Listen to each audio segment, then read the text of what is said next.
A dysregulated nervous system will hamper fat loss and muscle building no matter how clean the macros are or how consistent the training is. Not enough people are having this conversation, and it's the variable that we're going to dive into today. Welcome to sammillerscience, where you're joining me nearly 2 decades into my personal journey to bridge the gap between macros, metabolism, muscle, and medicine. If you're joining me, thanks for trusting me to elevate your health and realize your true potential. Each week and inside every episode, I'll be sharing methods and models from my coaching journey and my personal experience, as well as the science that you need to achieve whatever specific goals you're working on in your life. Let's jump in to today's show. Specifically, we'll talk about how trauma impacts the autonomic nervous system, the HPA axis, and cortisol output, and how that physiology shows up in individuals who feel stuck. And maybe the reason they're stuck has nothing to do with their actual effort in their transformation. Now, this is assuming that somebody's already training, they've been monitoring their nutrition, and they're giving it their best. Most coaching certifications don't necessarily touch this, and the broader health conversation around trauma treats it kind of as a soft topic, almost like it's just solely a mindset issue and something to handle separately from physical health. That framing is wrong. Most people think of trauma as solely emotional, but it's a physiological variable because of the ongoing impact that it has to the nervous system. It's also impacting how a client responds to every single intervention that you put in front of them, whether it's diet or exercise. If you've ever felt like the person who's doing everything right on paper and the body's refusing to cooperate, this episode is going to give you a framework for why that might be happening, looking underneath the surface of the transformation. The first thing we need to do in today's episode is widen the definition of trauma. When most people hear the word trauma, they think PTSD, and they think of the events that we associate with it, whether it's something related to war or conflict, sexual violence, severe child abuse, or the loss of someone close to us. All of those reasons qualify, but the research over the last decade has shifted significantly, and now it treats trauma as a spectrum rather than just a binary yes or no trauma. Trauma is not necessarily something that we categorize as you have PTSD or you don't. Trauma would be a range of impact in terms of how this is affecting the person. The analogy I want to hold on to is type 2 diabetes. In type 2 diabetes, there's an arbitrary threshold on the spectrum of insulin resistance. We draw a line at a fasting glucose number and a hemoglobin A1C and call one side of that a disease, and we say that the other side's normal, but the insulin resistance was building long before that threshold to diabetes was ever crossed, and the health consequences were accumulating the entire time.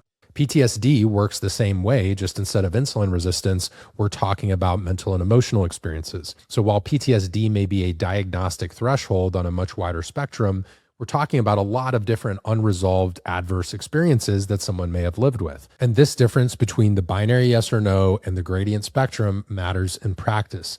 It means that the client or individual in their health journey who never experienced what some people used to refer to as a real trauma may actually still be carrying physiological residue from something that matters. This could be anything from watching parents or family members fight constantly throughout your childhood. It could be a medical event that wasn't life-threatening, but it felt like it was pretty serious, or maybe it was even a relationship that ended badly or led to a lot of emotional and mental vulnerability. These are not equivalent to PTSD. They sit a little bit lower on the spectrum, but they still do register physiologically, and they can still bend the curve of a transformation. So let's dive into the internal health aspects, because that's where the conversation gets useful if you already understand the mechanics of stress. There are 2 main bodily systems that we need to be aware of: the autonomic nervous system and the HPA axis. The autonomic nervous system is the part that runs without your conscious input. It has 2 main branches. The sympathetic branch is the one we associate with fight or flight, and then the parasympathetic branch is more of that rest and digest side. The HPA axis is the hypothalamic pituitary adrenal axis. It's the system that ultimately governs cortisol output, which is an adrenal hormone. Cortisol is that main stress hormone that we think of and that we see and hear in infomercials and social media, but it's also doing about 100 other jobs in the body at any given moment, which is why dysregulation has such wide-reaching effects. An often forgotten aspect of these systems is that they're tightly interwoven with immune function, and this is the piece that most people haven't connected yet. When the autonomic nervous system and the HPA axis are chronically dysregulated, you don't just necessarily get someone who feels stressed in a conventional sense. You get someone whose systemic inflammation is elevated, their immune regulation is off, and whose risk profile for an autoimmune disease, cardiovascular disease, metabolic disease, and neurodegeneration, all of that is measurably higher overall. In the shorter term, what happens day to day feels a little bit more immediate. Whether you're seeing this in yourself or a client, the body tends to be overly catabolic. Muscle recovery is impaired. Nutrient partitioning is compromised. And the body's not responding to the training stimulus or the nutrition plan because the underlying physiological status quo is one of a perceived threat. It's kind of that underlying fight or flight. It's very, very difficult to achieve body recomposition when you have a nervous system that thinks it's under attack. On the nervous system side, there are two presentations that the literature recognizes. The first one is what most people picture, kind of that classic sympathetic dominance. Person stuck in fight or flight, heart rate variability runs low, resting heart rate trends high, sleep is fragmented, and usually their digestion is off and recovery is poor. This is more of your classical presentation, and it's one that most people recognize either in themselves or maybe in a friend, family member, or if you're a coach, someone you've worked with. The second presentation is less commonly named, I think especially in the health and fitness space, but it is documented in the research. It's called the dissociative subtype. So some people, particularly those who experienced adverse events earlier in childhood, respond to subsequent stress by shutting down rather than ratcheting up or ramping up. The parasympathetic side goes into overdrive in a way that isn't restorative. It's more of a freeze response, so there's more stagnation, and the client tends to present as someone who's more numb, disconnected, or has more of a flat affect instead of what we were used to earlier with that fight or flight or person who's just constantly on high alert. Since 2019, my team and I have specifically produced this show for listeners like you, people who care about health and who want to make a difference in the world, whether it's just for their own health and their family, or if you're actively working with others in their transformation. Producing this show has been something that my team and I have done and continue to put out best-in-class content specifically for you. If it's been enjoyable, entertaining, or helped you pass the time as you do chores, travel, or navigate daily life, the greatest compliment that you could give my team is a 5-star rating and review and sharing the show with someone else who's like-minded. Bringing those people back to the content and community is the greatest way that we can continue to share this work with the world. Unlike a lot of shows, you're not getting these product and supplement advertisements every 5 minutes, and we take the best-in-class research and data and bring it directly to you based on my clinical coaching experience and things that actually apply to the real world in digestible ways that make sense. And we translate these complex concepts so that they are immediately actionable and things you can put into practice in your daily life. If you enjoy the show, please consider sharing it or leaving a 5-star rating and review. My team and I appreciate it. Let's jump back into today's show. Neither presentation is better or worse from a long-term health risk standpoint. Both carry the same downstream consequences if the underlying trauma isn't addressed. For the purposes of today's discussion and what we tend to see the most, or at least what I've seen in coaching practice, is that sympathetic dominant presentation. It's definitely the more common one, and we'll focus a little bit more on that in today's episode. You should realize that that freeze response totally exists because if you only know one pattern, you may miss someone who fits the other one. Now, moving to the HPA axis side, this is where the research looked contradictory for a period of time compared to what we just discussed on the nervous system side. Some studies on PTSD populations showed elevated cortisol. Other studies showed significantly suppressed cortisol for years. For a long time, this looked like a data problem, but it actually wasn't. The variable that resolved the contradiction was actually just time. So how long ago did the trauma occur, or at least the most traumatic event in many of these instances? So if it was closer to the traumatic event, the HPA axis is hyperreactive and cortisol runs high. But as time passes without resolution, cortisol output starts to fall. So the further you moved in time course from the original event, the lower the resting cortisol tends to be. This actually maps pretty well with original scientific explanations of stress, adrenal dysfunction, and the progression of cortisol over time. So typically the body mounts a strong cortisol response for as long as it can, and eventually the system loses the ability to mount that response. What looks like resilience from the outside is actually a body that inside, from a hormonal health perspective, is slowly running out of capacity. What's interesting is that the individuals with PTSD seem to move through this curve faster than just the general chronically stressed population. Their brain is still highly reactive to the perceived threat, so their cortisol output simply can't keep up with the demand anymore, or their body has adapted to where it's now at lower levels. There's one more piece here that matters, especially if you're a health and fitness professional. The lasting effects on the HPA axis specifically appear to require trauma in childhood. Trauma in adulthood will affect the nervous system long term if it's not processed, but it doesn't seem to produce the same durable HPA axis dysregulation that adverse childhood events does. And that distinction has implications in terms of which clients are likely to present with which patterns. So if there's a case with known childhood trauma or adverse events, low resting cortisol, and a disrupted diurnal rhythm, you're not necessarily looking at a client who just needs more salt and to go to bed earlier. This is a client whose entire architecture of stress and HPA axis function has been remodeled, and the approach to their health has to account for that. The entire cortisol pattern deserves a closer look here because the issue isn't limited to just a single value or single test. A healthy cortisol rhythm peaks in the morning and then typically will taper down through the evening. That diurnal curve is doing real work and is important because it impacts melatonin secretion, how the body wakes up, regulates appetite, manages inflammation, and prepares for sleep.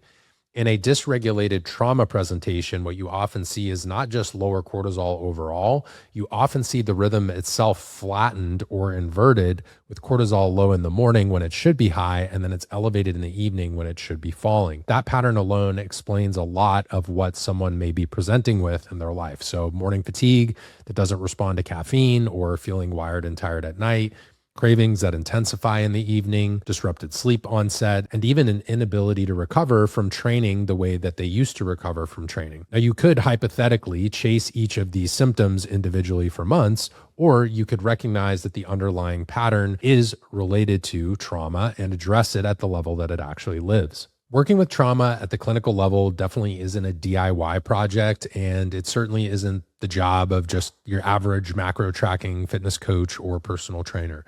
Clinical trauma work belongs with a licensed therapist or someone who's a clinician that specializes in this, could even be a psychiatric provider. And if you're listening and you recognize yourself in this, that might be a good place to start. Maybe even some reading, journaling, and a lot of the stress management techniques and mindfulness techniques that we've talked about through the show, whether that's in past podcasts or videos, is going to be important regardless. Now, inside these lifestyle interventions that show up in the research on PTSD, there are a lot of the same ones you're probably familiar with. The difference is just how they're framed. Regular exercise, both aerobic training and resistance training, has been shown to help regulate the HPA axis response in trauma populations. It also reduces depression and anxiety scores. The mechanism is plausible and well supported, and that's definitely not a new finding. We know that exercise helps with mental health. A 2024 study tested a Mediterranean dietary pattern in individuals with PTSD and found significant improvements in both symptoms and their HPA axis markers. This is a single study, and the sample was specific to a particular population, but it adds to a much larger body of evidence on the Mediterranean diet's patterns and effects on inflammation and stress response, so the finding is pretty consistent to what we'd expect. Emerging research from early 2024 is also looking at the gut microbiome as a potential intervention point. A pilot trial in war veterans showed that probiotic supplementation lowered stress reactivity. Now, even though this was a small sample size and the findings aren't necessarily conclusive or something that we know is going to work in every single population, it is an interesting development, and knowing that gut health connects so closely with HPA axis function and stress reactivity, I think it's an area that we'll see a lot more of in the next 5 to 10 years. The psychological side is where the clinical work happens. So typically trauma-focused therapy, cognitive processing therapy, and in some cases, EMDR may be used. Some clinics will use ketamine therapy off-label, and there's evidence-based that's still developing there with ketamine. MDMA-assisted psychotherapy is moving through clinical trials, showing significant results in PTSD populations, and there's a reasonable chance it gets approved within the next few years. But one of the biggest things outside of just supplementation or potential drug-assisted interventions is the recognition piece. When the body isn't responding to what looks like a solid plan in terms of nutrition and training, the answer isn't always more discipline. Now, do some people need to exert a little bit more effort? Sure. Some people need accountability or a different macro target, or maybe different recovery protocol. But a lot of times what's happening is the body is operating from a baseline of a perceived threat that no nutrition plan is going to override. So being aware of this allows us to incorporate the right lifestyle and stress management practices to get things on track. When the nervous system is dysregulated, the body is doing exactly what it's been wired to do, which is prioritize survival over body recomposition. If you're a coach or health professional, you don't necessarily need to be the one who resolves the trauma, but you do need to recognize if it's a variable in the room. So this allows you to stay in scope and adjust expectations honestly, and also just stop blaming the client for the outcome, because I do see a lot of coaches where they're consistently frustrated with clients or the current conditions that they're coaching in, not realizing the underlying physiology and how trauma plays a role. So this allows us to get people the right type of help and support they need and realize that their progress or rate of progress could have a deeper explanation. And this is why the work isn't always adding a new protocol. Sometimes it's having the right type of recognition or realizing outside variables that have been leading to frustration for clients for a really long time. For the coaches and health professionals listening, if you're interested in things like HPA axis dysfunction, what impacts recoverability, cortisol, gut health, and more, that is the kind of work we do inside our functional nutrition and metabolism specialization program. If you've been listening and you realize you want to have a better understanding and recognition process for the clients on your roster, that's the next step we're taking. You can learn more and grab the link in the show notes. Now, if you got value from today's episode, learned something about mental and emotional health, the interplay between the nervous system and what we're seeing in body transformations, the most useful thing you can do is share the show with someone who you think needs to hear it. That could be a friend, that could be posting on your social media, or just supporting the show by leaving a 5-star rating and review. Chances are you found the show because one of our original listeners either shared it with you or their ratings and reviews helped it populate in your podcast feed. Make sure to subscribe wherever you're listening and leave a rating on the platform if it allows it. Thanks so much for joining me today, and I'll catch you guys in the next show.